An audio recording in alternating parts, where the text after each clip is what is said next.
میں نے ایمان کو اس کے حال پر چھوڑ دیا تھا۔ کئی بار وہ مجھے نعمان کے ساتھ نظر آئی، مجھے دیکھتے ہی نظریں چرا کر نعمان سے ہنستے ہوئے باتیں کرنے لگتی۔ میں جانتا تھا کہ وہ مجھے جیلس کروا رہی ہے، لیکن اپنا نقصان کر رہی تھی۔ میں ان دنوں بڑا بے چین تھا۔ ایک بار میں کیفے میں اپنے دوستوں کے ساتھ بیٹھا ہوا تھا جب وہ میرے بالکل برابر والے ٹیبل پر بیٹھ گئی، وہ بھی نعمان کے ساتھ۔ وہ کہہ رہا تھا کہ رات کو میرے ساتھ ایک میوزک کانسرٹ پہ چلو، بہت مزہ آئے گا، ہم لوگ بہت انجوائے کریں گے۔ یہ سن کے میں بڑا بے چین ہوا۔ میں جانتا تھا کہ وہ اچھا لڑکا نہیں ہے۔ رات کو ایمان کا اس کے ساتھ جانا خطرے سے خالی نہیں ہے۔ ایمان کہنے لگی نہیں، میں رات کو کہیں نہیں جاتی۔ وہ کہنے لگا کم آن یار، دیکھو میں کوئی بہانہ نہیں سنوں گا۔ یہ کہتے ہوئے نعمان نے سامنے ٹیبل پہ رکھے ایمان کے ہاتھ کو پکڑ لیا اور مجھے گویا آگ لگ گئی۔ میں فوراً سے اپنی کرسی سے کھڑا ہوا اور ان کے ٹیبل کے پاس آ گیا۔ میں نے نعمان کے ہاتھ سے ایمان کا ہاتھ ایک جھٹکے سے چھڑوایا اور وہ مجھے حیرت سے دیکھ رہی تھی۔ نعمان ضرور اچنبھے میں آ گیا تھا۔ وہ کہنے لگا اے مسٹر، یہ کیا بدتمیزی ہے؟ میں نے کہا ایمان تم کہیں نہیں جاؤ گی۔ نعمان کہنے لگا تم کون ہوتے ہو ایمان سے اس انداز میں بات کرنے والے؟ میں نے نعمان کی طرف دیکھنے کی بھی زحمت نہیں کی تھی۔ میں نے کہا تم سن رہی ہو میں کیا کہہ رہا ہوں تم سے؟ تم کہیں نہیں جاؤ گی۔ میں نے ایک ایک لفظ جمع کر کہا تھا۔ وہ کہنے لگی میں ضرور جاؤں گی۔ اس سے پہلے کہ وہ کھڑی ہوتی اور نعمان کے ساتھ کینٹین سے باہر نکلتی، میں نے اس کا ہاتھ پکڑا اور اسے کھینچتے ہوئے باہر لے کے آیا۔ وہ ایمان ایمان کہتا رہ گیا۔ میں بڑے تیز قدموں سے اسے باہر لایا، پھر یونیورسٹی کے خالی لان میں لے جا کر اسے کرسی پہ بٹھا دیا۔ میں نے کہا مسئلہ کیا ہے تمہارے ساتھ؟ کیا سننا چاہتی ہو؟ یہی کہ میں تم سے محبت کرتا ہوں۔ ہاں کرتا ہوں ایمان، میں تم سے بہت محبت کرتا ہوں، میں تمہیں کسی کے ساتھ برداشت نہیں کر سکتا۔ یہی سننا چاہتی ہو نا تم؟ میں بالکل بے بس ہو چکا تھا۔ وہ مسکرانے لگی، پھر کہنے لگی میں یہی سننا چاہتی تھی۔ اس کے چہرے پہ ایک عجیب سی خوشی کی چمک تھی۔ جس راہ پہ میں چلنا نہیں چاہتا تھا ایمان نے مجھے اسی راستے پہ چلنے پہ مجبور کر دیا تھا۔ اب مجھے پرواہ نہیں تھی کہ قبیلوں کے بیچ کیا ہوگا، میری اور ایمان کی محبت کا انجام کیا ہوگا۔ بس ہم ایک دوسرے میں کھونے لگے۔ وقت بہت تیزی سے گزرنے لگا، ساتھ ساتھ ہمیں یہ ڈر بھی ہوتا تھا کہ کہیں ہمارے قبیلے والے ہمیں ایک دوسرے سے الگ نہ کر دیں۔ اس لیے آخری سیمسٹر میں پیپر سے پہلے ہم دونوں نے باہمی رضامندی سے کورٹ میرج کر لی تھی، لیکن یہ نکاح صرف نکاح تک محدود تھا۔ میں نے اپنا ایسا کوئی بھی حق ایمان پر نہیں جتایا تھا، کیونکہ میں اسے عزت سے اپنے گھر لانا چاہتا تھا۔ میں ایسا کچھ بھی نہیں کرنا چاہتا تھا جس سے ہم ایک دوسرے سے نظریں نہ ملا پاتے، اور نہ ہی ایمان ایسا چاہتی تھی۔ لیکن بہرحال ہم مطمئن تھے کیونکہ ہم ایک پاکیزہ رشتے میں بندھ چکے تھے۔ ہماری خواہش کے برعکس ہمیں کوئی جدا نہیں کر سکتا تھا۔ جس دن ہمیں آخری پیپر دینے کے بعد واپس جانا تھا تو ایمان بہت روئی۔ میرے کندھے پہ سر رکھ کر وہ پھوٹ پھوٹ کے رو رہی تھی۔ میں اسے چپ کرواتا رہا۔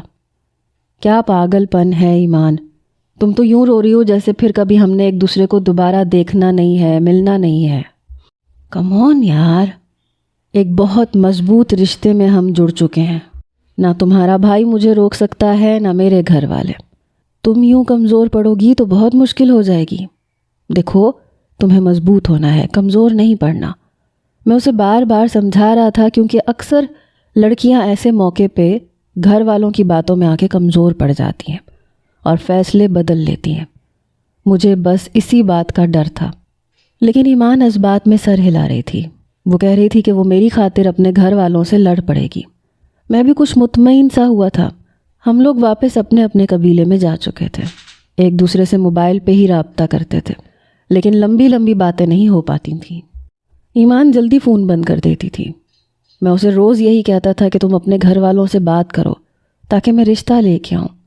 وہ مجھ سے کہتی تھی کہ کیا تم نے بات کر لی؟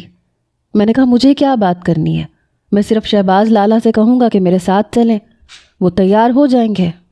ویسے بھی میرے والدین حیات نہیں تھے، شہباز لالا ہی تھے۔ لیکن 6 مہینے گزر گئے، ایمان ٹال مٹول کر رہی تھی۔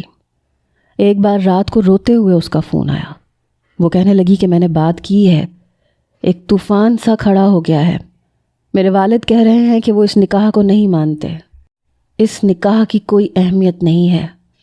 زاویار وہ میرا نکاح کرنا چاہتے ہیں کسی اور کے ساتھ۔ میں نے کہا نکاح پہ نکاح نہیں ہوتا۔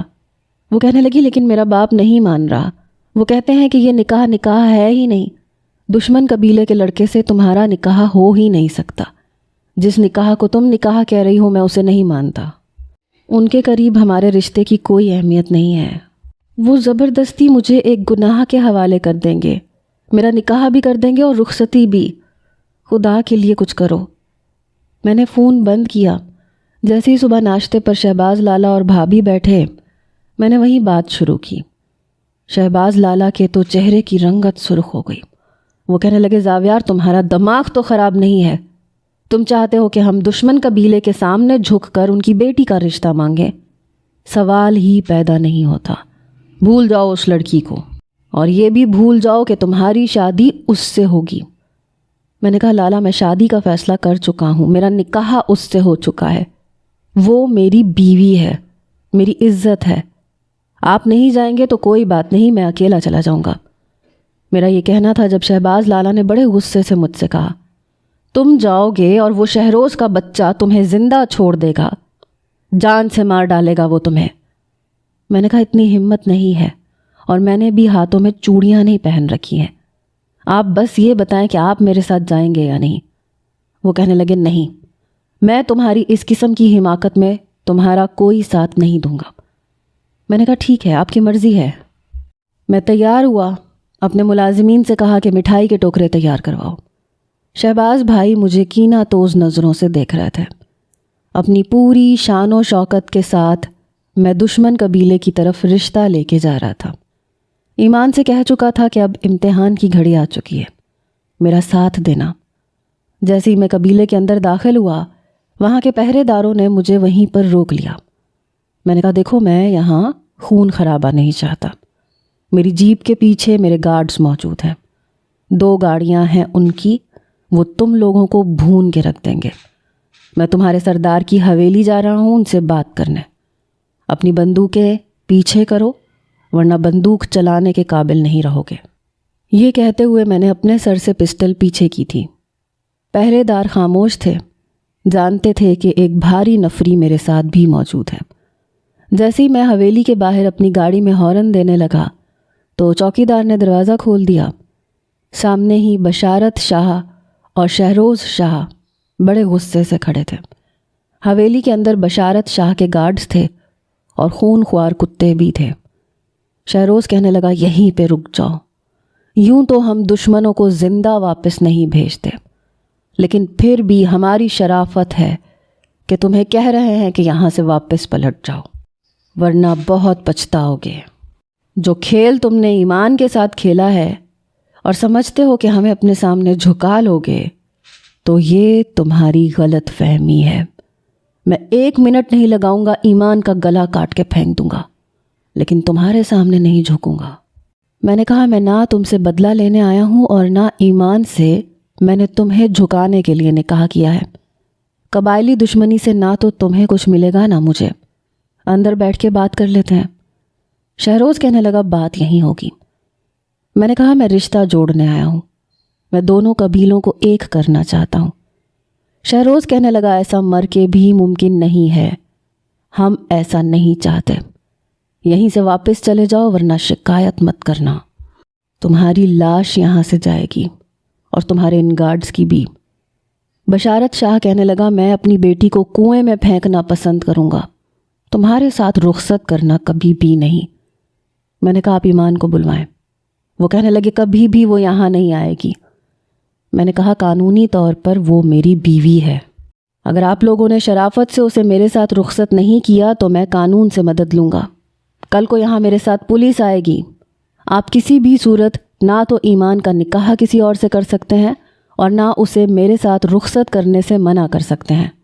اس کا ایک بیان کافی ہے، آپ اسے روک نہیں سکتے۔ بشارت شاہ بڑے غصے میں تھا، وہ کہنے لگا لڑکے دفع ہو جاؤ یہاں سے۔ میں نے کہا اچھا ٹھیک ہے، کیسے مانیں گے آپ؟ میں مفاہمت چاہتا ہوں، جھگڑا نہیں چاہتا۔ پہلی بار میں نے گھٹنوں کے بل بیٹھ کر اپنے ہاتھ جوڑ کر شہروز اور بشارت شاہ سے کہا تھا، میں ایمان کو بہت محبت اور عزت سے رکھوں گا، کوئی شکایت نہیں ہوگی آپ کو، مجھ سے جو ہو سکا میں آپ کا ساتھ دوں گا۔ دیکھیں میں لڑنا نہیں چاہتا، میں صلح چاہتا ہوں۔ شہروز کہنے لگا، میں 10 تک گنوں گا، تم نہیں گئے تو بہت مار کھاؤ گے۔ میں نے کہا میں تب تک نہیں جاؤں گا جب تک آپ لوگ مان نہیں جاتے۔ بشارت شاہ نے اپنے گارڈز کو اشارہ کیا، ان سب نے میرے گارڈز پر بندوقیں تان لیں۔ ایک گارڈ میرے پاس میری تلاشی لینے لگا، لیکن میرے پاس کوئی پسٹل موجود نہیں تھی۔ میں پہلی بار دشمن قبیلے میں بنا اسلحے کے گیا تھا۔ شہروز کہنے لگا، جاؤ یہاں سے، میں آخری بار کہہ رہا ہوں۔ میں نے کہا میں ایمان کو لیے بنا نہیں جاؤں گا۔ شہروز نے میرے منہ پہ مکہ مارا۔ پہلی بار میں نے جوابی کارروائی نہیں کی، حالانکہ میں اس کا منہ توڑنا جانتا تھا، لیکن میں نے اس کا مکہ کھا لیا۔ شہروز نے مجھے بہت مارا، میں نے ایک بار بھی جوابی کارروائی نہیں کی، بس چپ چاپ مار کھاتا رہا۔ میں ایمان کو پکارنے لگا، لیکن وہ نہیں آئی۔ شاید اس پر بھی کوئی پابندی لگا رکھی تھی، وہ باہر نہیں آئی تھی۔ میرے منہ سے ناک سے خون بہنے لگا، مگر نہ شہروز کا دل نرم ہوا نہ بشارت شاہ کا۔ جیسے ہی شہروز نے مجھ پر پسٹل تانی، میں نے اسے پیچھے دھکا دیا۔ میں نے کہا تم لوگوں کو اگر شرافت کی زبان سمجھ میں نہیں آتی تو ٹھیک ہے، کل میں پولیس کے ساتھ آؤں گا اور سب کے سامنے اپنی بیوی کو لے کے جاؤں گا، میں دیکھتا ہوں مجھے کون روکتا ہے۔ شہروز کے گرنے سے اس کی پسٹل نیچے گر چکی تھی۔ میں نے وہ پسٹل اٹھائی اور شہروز کے سر پہ تان دی۔ یہ دیکھ کر بشارت شاہ کا بھی رنگ اڑا تھا۔ میں نے کہا اپنے گارڈ سے کہو کہ میرے گارڈ سے بندوق کے پیچھے کر لیں، ورنہ مجھے اپنی انگلی کو حرکت دینے میں زیادہ وقت نہیں لگے گا۔ میرے گارڈ سے بندوقیں ہٹا لی گئیں۔ میں نے اپنے گارڈز کو جیپوں میں بیٹھنے کا اشارہ کیا اور ملازمین سے کہا کہ مٹھائی کے ٹوکرے اس کے بنگلے کے لان میں رکھ دو۔ انہوں نے مٹھائی لان میں رکھ دی، سب گاڑی میں بیٹھ چکے تھے۔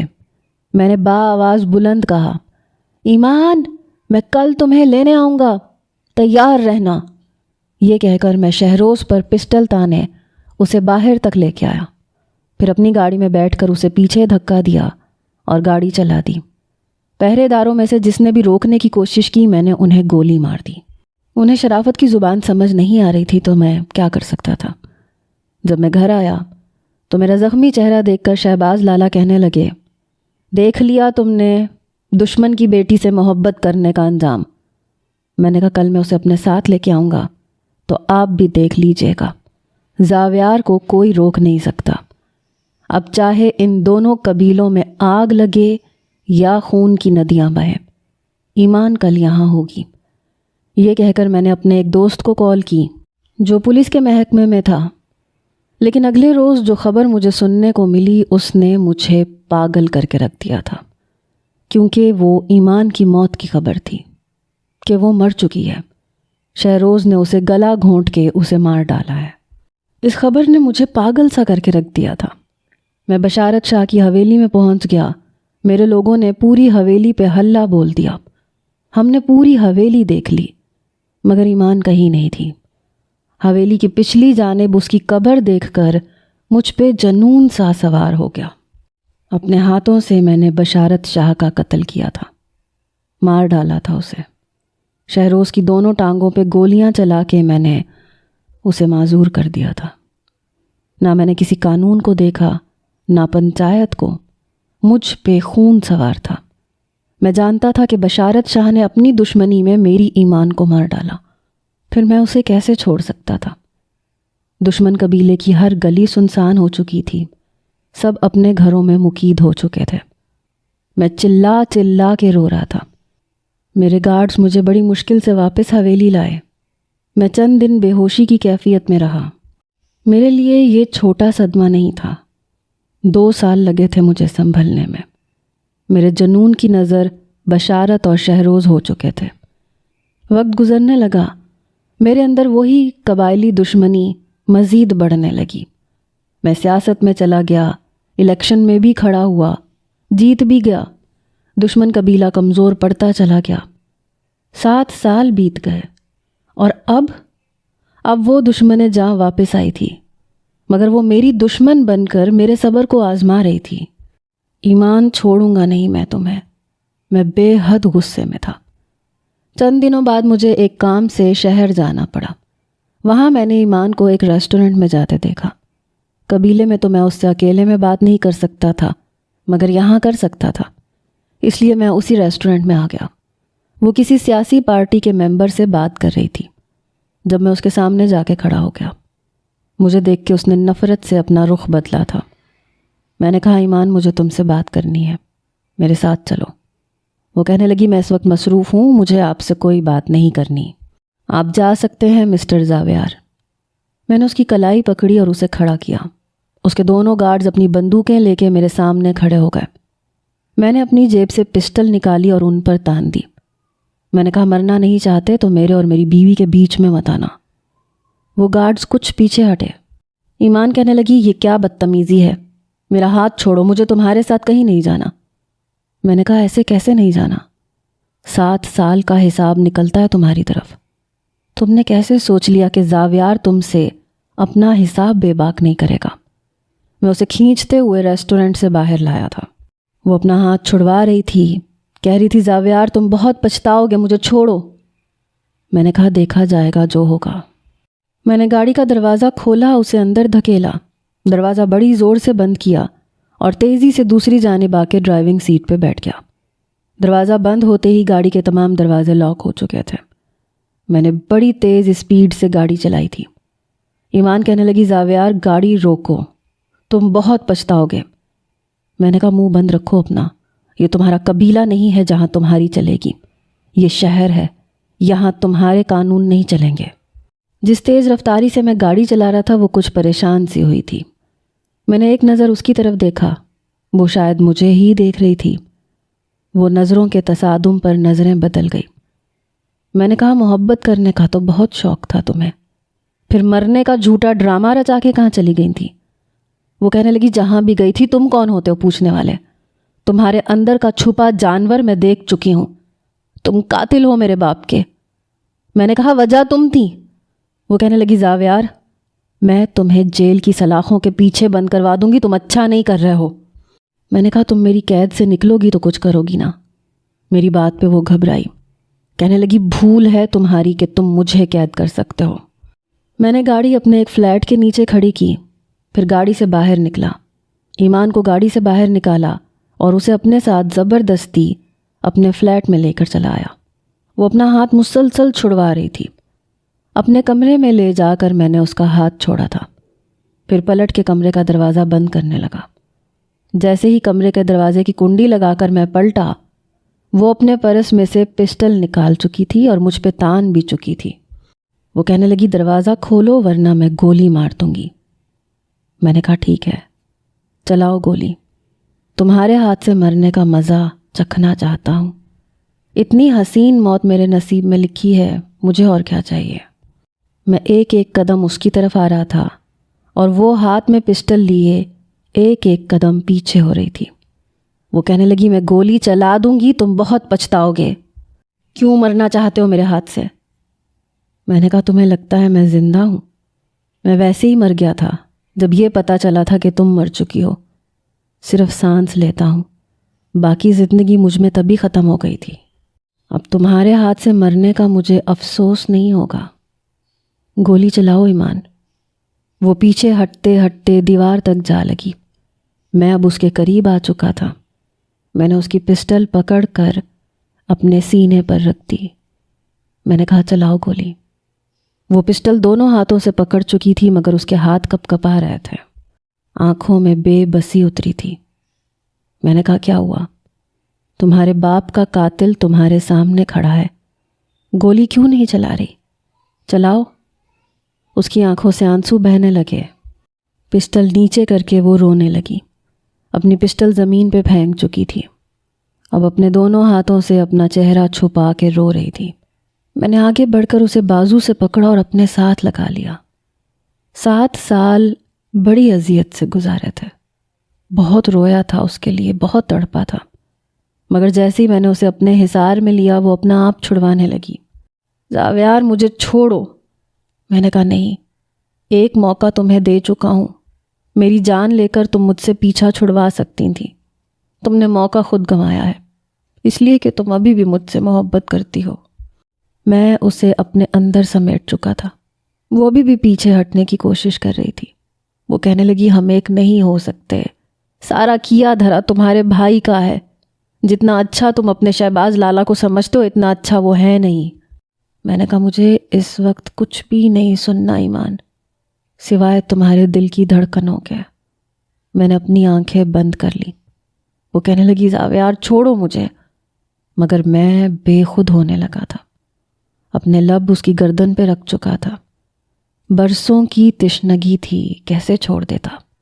وہ میری کمر پہ مکے برسا رہی تھی، پھر کہنے لگی تمہارے اس عمل کی قیمت تمہاری بھتیجی کو چکانی پڑے گی، ہٹو زاویار۔ اس کی بات سن کے مجھے جھٹکا سا لگا، میں کچھ پیچھے ہٹا، حیرت سے اسے دیکھنے لگا۔ میں نے کہا کیا مطلب؟ وہ کہنے لگی ہماری دشمنی کبھی ختم نہیں ہو سکتی، جو کچھ تمہارے بھائی نے کیا تھا وہ اب اس کی بیٹی بھگتے گی۔ شہروز لالا کا بیٹا شہباز خانزادہ کی بیٹی سے نکاح کر چکا ہے، ٹھیک اسی طرح جیسے تم نے مجھ سے دھوکے سے نکاح کیا تھا تاکہ میرے باپ اور بھائی کو شکست دے سکو، انہیں جان سے مار سکو۔ میں نے کہا میں نے ایسا کچھ نہیں کیا تھا۔ وہ کہنے لگی تم ایک پلان کے مطابق میری زندگی میں آئے تھے زاویار، اس رات میری بس کو روکنے والے تمہارے بھائی کے بھیجے ہوئے لوگ تھے، وہی مجھے برباد کرنا چاہتے تھے۔ تمہارا وہ کمینہ بھائی میرے ساتھ کیا کرنا چاہتا تھا تم سوچ بھی نہیں سکتے، لیکن جب میں بھاگ گئی تو اس نے نئی چال چلی، اس نے تمہیں ہیرو بنا کے بھیج دیا، اور میں بے وقوف بن کے تم سے محبت کر بیٹھی۔ تمہاری خاطر میں نے اپنے باپ سے، اپنے بھائی سے بغاوت تک کر لی، مگر شہباز نے ساری حقیقت بتا دی کہ وہ میرے باپ کو جھکانا چاہتا تھا، اس لیے اس نے تمہیں مجھ سے محبت کا ناٹک کرنے کے لیے کہا تھا، اور اب وہ رخصتی کروا کے ہمیشہ مجھے اپنی حویلی میں قید کر کے رکھے گا، میرے باپ اور بھائی کو اپنے سامنے جھکائے گا۔ شہروز بھائی نے مجھ سے کہا تھا کہ اگر میں تمہاری محبت کو آزمانا چاہتی ہوں تو یہ جھوٹی خبر پھیلنے دوں۔ میں نے ان کی بات مان لی، اور تم نے میری آڑ میں حویلی میں قیامت برپا کر دی۔ میرے باپ کو تم نے نہیں، تمہارے پیچھے کھڑے شہباز نے گولی مار کے مارا تھا۔ شہروز بھائی کو تم نے زخمی کر دیا، اور اس کے بعد اپنے قبیلے میں جشن منایا کہ تم لوگ جیت گئے۔ یہ سوگ منایا تھا تم نے زاویار، ایسی محبت کے دعوے دار تھے تم۔ میرے لیے یہ بات حیران کن تھی کہ بشارت شاہ کو شہباز بھائی نے مارا تھا۔ شاید وہ ٹھیک کہہ رہی تھی، میرے دیوانے پن کا فائدہ شہباز بھائی نے اٹھایا تھا، کیونکہ شہروز کے بعد وہی الیکشن جیتے تھے۔ جشن بھی انہوں نے منایا تھا کیونکہ میں تو کمرے میں بند رہنے لگا تھا۔ وہ کہنے لگی تم دونوں بھائیوں نے ہمیں شکست دینے کے لیے چال چلی تھی۔ میں نے کہا میں نے کوئی چال نہیں چلی، ہو سکتا ہے شہباز بھائی نے چلی ہو۔ تمہاری موت کا سن کے میں پاگل ہو گیا تھا، خود کو کمرے میں بند کر لیا تھا، ہر چیز سے بیگانہ ہو چکا تھا۔ میں نہیں جانتا شہباز بھائی نے کیا کیا یا انہوں نے مجھے کس طرح سے استعمال کیا۔ میں نے کہا یوں تو تمہیں تمہارے بھائی نے بھی استعمال کیا، تمہاری موت کی خبر پھیلا کے۔ میں نے عزت سے رشتہ مانگا تھا۔ وہ کہنے لگی اس سے پہلے تمہارے بھائی نے کہا تھا کہ تم نے مجھ سے نکاح اس لیے کیا تاکہ ہمیں شکست دے سکو۔ میں نے کہا میری بات پہ بھروسہ نہیں تھا تمہیں، تمہارا باپ تمہارا بھائی مجھ سے بات نہیں کر سکتے تھے، مجھ سے کہتے میں خود شہباز بھائی سے لڑ لیتا، لیکن ان کے اندر دشمنی کا جنون تھا۔ انہوں نے مجھے بہت مارا تھا، اور میں نے تمہاری خاطر مار بھی کھائی تھی، تمہاری محبت کی خاطر۔ اور تمہارے بھائی نے تمہیں جو کہا تم نے یقین کر لیا، میں نے تو یقین نہیں کیا۔ وہ کہنے لگی شہروز بھائی کے بیٹے نے شہباز کی بیٹی سے وہی محبت کا ناٹک کھیلا ہے، اور وہ اس سے نکاح کر چکا ہے تاکہ اپنے باپ کا بدلہ تم لوگوں سے لے سکے۔ میں نے کہا بھاڑ میں جائے شہروز، بھاڑ میں جائے شہباز لالا۔ ان دونوں نے جو ایک دوسرے کے ساتھ کیا، ان کی دشمنی ان کے بچے نبھاتے رہے۔ بھاڑ میں جائے وہ قبیلہ اور ان کی صدیوں سے چلتی آنے والی دشمنی۔ میں سب پہ لعنت بھیجتا ہوں، مجھے واپس گاؤں جانا ہی نہیں ہے۔ مجھے نہ حویلی چاہیے، نہ قبیلہ، نہ سرداری۔ مجھے میری محبت چاہیے۔ 7 سال میں نے بہت تکلیف میں گزارے ہیں ایمان، نہ تم اس قبائلی دشمنی کو ختم کر سکتی ہو اور نہ میں، اور نہ ہمارا خون اتنا سستا ہے کہ ہم اس دشمنی پہ بہا دیں، اور نہ یہ زندگی دوبارہ ملے گی۔ پھر کیوں ہم لوگ اس دشمنی کی خاطر خود کو اذیت دے رہے ہیں؟ تم اپنی جگہ، میں اپنی جگہ۔ وہ میری آنکھوں میں دیکھ رہی تھی۔ میں نے کہا تمہیں مجھ سے محبت ہے، اس لیے مجھ پہ گولی نہیں چلا سکی۔ محبت ہے اس لیے میں نے تمہارے لیے گولی کھائی۔